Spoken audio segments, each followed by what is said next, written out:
Oh my God, what in the world is going on now?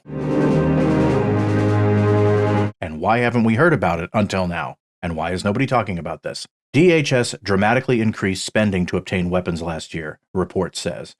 A report released by Senator Adam Schiff of California shows a multi-million-dollar increase in spending for weapons, ammunition, and related accessories.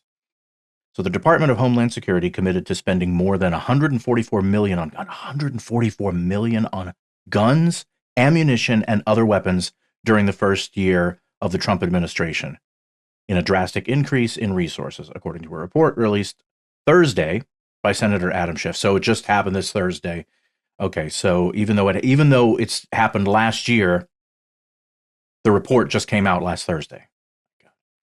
Immigration and Customs Enforcement spending commitment on weapons increased fourfold in 2025 from the previous year, while Customs and Border Protection's contracts on weapons doubled when compared with 2024, according to the report, which looked at publicly available government contracting data.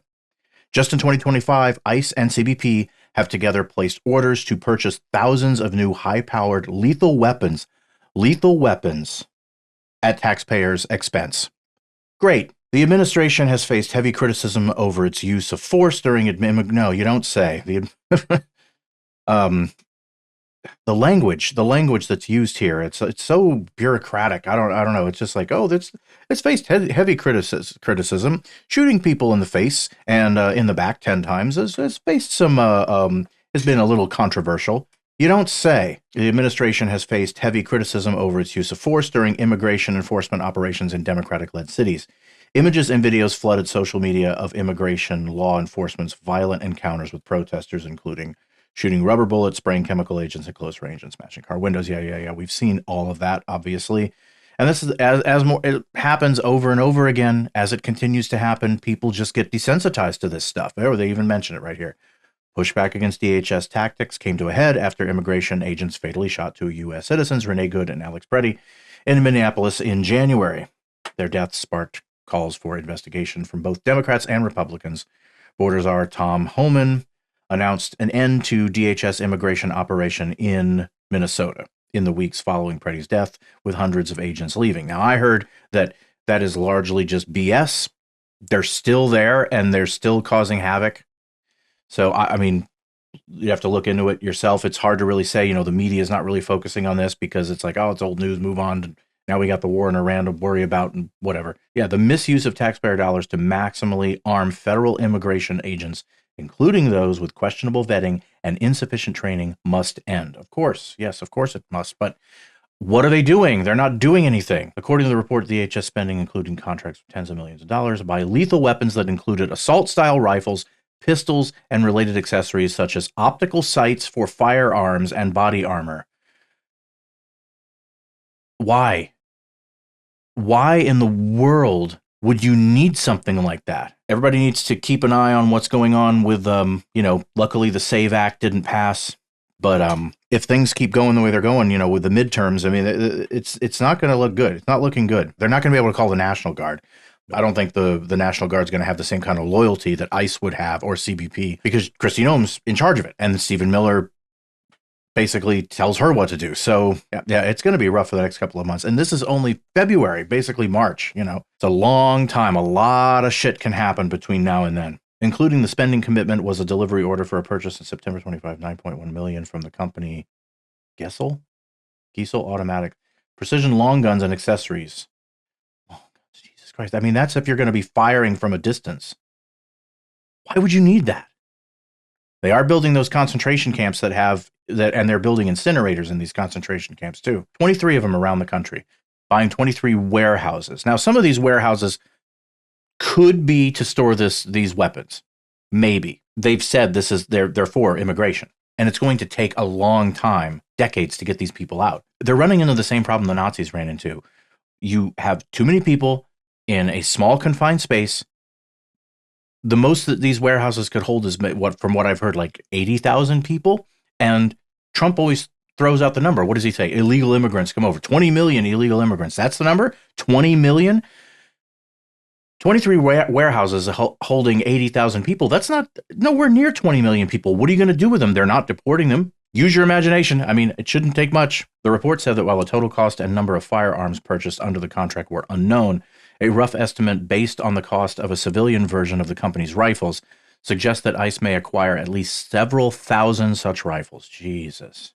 In September 2025, CBP placed an order for $3.25 million from the company Glock. Jesus, 9mm, yeah.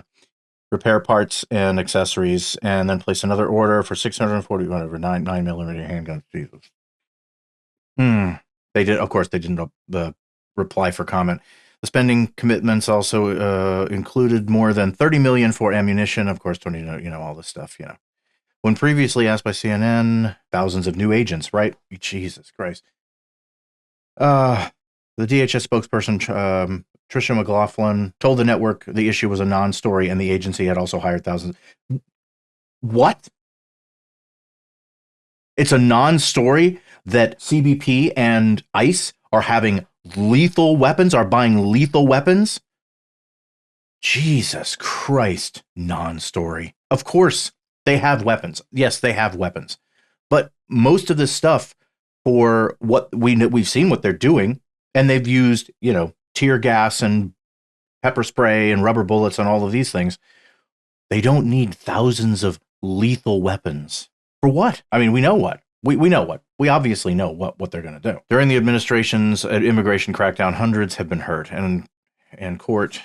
During the administration's immigration crackdown, hundreds have been hurt, and courts in at least 4 states have found that officers used force inappropriately and indiscriminately. Federal officers carrying out President Donald Trump's immigration crackdown in cities across the country have shot 13 people with guns. Jesus. Tear gas, yeah. Tear gas report comes after DHS was given an infusion of $165 billion from Trump's spending bill to be used over 4 years. The legislation essentially doubled annual Homeland Security funding. My God.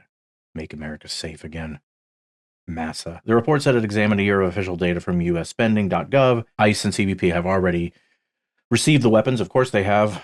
I mean, it's been long enough since they ordered them. The figures highlighted throughout the report underscored, nonetheless, the extent to which both agencies within the DHS have dramatically ramped up commitments to acquire sophisticated and deadly gear, usually reserved for the U.S. military and highly trained specialized police units with specific and narrow emergency missions, such as hostage rescue and SWAT units. Jesus Christ. I mean, it takes years. What do they say? The original training for an ICE agent should be, before you really get in the field, should be at least 6 months, 2 years or so.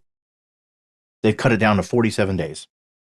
47? Why 47? Because Trump's the 47th president. I shit you not. That's the reason. Against the backdrop of the Trump administration's aggressive deployment of ICE and CBP officers in communities across the country, this report not only shines a light on the significant increase in spending by DHS on a range of weapons and other tools, but also sounds the alarm as DHS builds a heavily armed and unaccountable domestic police force. Yeah, no shit, but what are you going to do about it? What are you going to do about any of this? They're building concentration camps. They're building incinerators. I don't know if it's in all of them, but it's some of them, because yeah, what's the first thing you're going to have to worry about when you put a group of people in a small confined area? Human waste. So you need somewhere to deal with this biological waste, which is what they're calling them. In fact, let me see if I can look that up. One of the things I want to do on this channel is make sure that what I am saying and the facts and the information that I'm giving out here is as accurate as possible. I mean, we're all susceptible to misinformation and finding wrong information online. So I want to make sure that the sources that I get my information from are reliable. I don't really want to go down the road of just claiming, oh, I saw it on Twitter, I saw it on X, I saw some YouTuber say it, and say, oh, well, that must be true. You don't really know until you can find at least 2 or 3 sources. I mean, if it's sometimes stories just aren't covered that much. And if it's not covered that much, you may only get 2 or 3 sources. But if you can't even find one good source, except for somebody covering something on YouTube that you're covering on Twitter or whatever, it's probably best to just kind of put it in the back of your head, but don't put too much stock in it until we start hearing a little bit more about it down the road. And as far as we know that ICE is building up all of these detention centers, concentration camps, because that's what they are. Whether they're building incinerators on there, or they say, well, they just need them for biological waste, because you're going to have to deal with that. That's a reality. So are they just a tiny little area, just to deal with the waste, or is it something more nefarious? I mean, only time will tell when it comes to this kind of stuff. But the reality is that if you're really trying to get rid of 20 million people, 23 warehouses is not enough to house them. And if you can't deport them to another country, I mean, it doesn't require much of an imagination to figure out what happens next. If you're still on the Trump train, I don't know how you could possibly be on the Trump train. At the very least, you would have to start questioning this stuff and going like, maybe this is going a little bit too far. Unless, of course, you're a psychopath. If you're a psychopath, then hey, then this is right in line. This is exactly what you want. But if you are, I really want nothing to do with you. So this is I found this. This is really the only thing I could find, which was the Migrant Insider.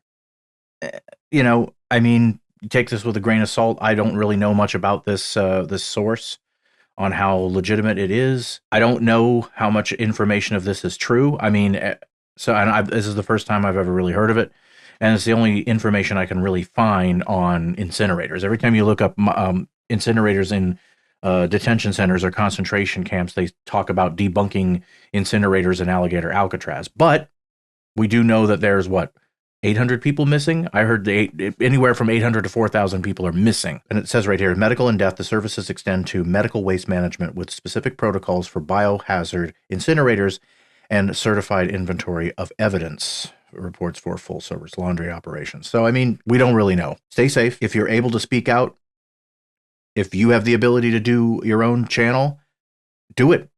Let's, I want to connect with people as much as I can. Other creators, people that are just starting out in the space like myself. The time's up. We have to start speaking out. We have to start saying something. And this is the only thing that I know I can do. I mean, I don't really have the ability to do much else than this. And I know it's a small thing. If we can help grow the channel, that's great. But if I can also connect with other creators in the space that are starting out and we can help each other, that's great too. Anything that we can do to try to maintain some semblance of normalcy, to try to, move forward as a country and get rid of this crazy administration and wake people up. I mean, the last election that we had was a few months ago, where we had the special elections. It was pretty much a blue wave, and the trend, it looks like, is going to continue. And we'll know by the midterms.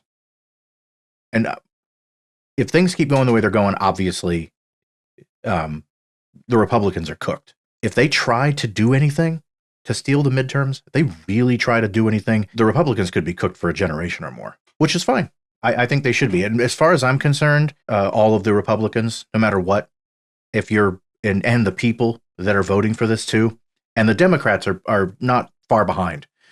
If they don't start speaking up and doing something, I know they're kind of like keeping their head down and let things get worse so people vote for Democrats. But man, you gotta say something.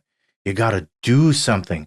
You have to take a stance on what you believe and what you think. Otherwise, people are just voting for you because of a lesser of two evils. Well, this is obviously too ridiculous and horrible. We have to go with the Democrats. That might be enough now, temporarily. But what about 4 years from now? What about 6 years from now? Not the 2028 election, but the 32. What are you going to do then? Thanks for listening to me ramble, and we'll see you next time.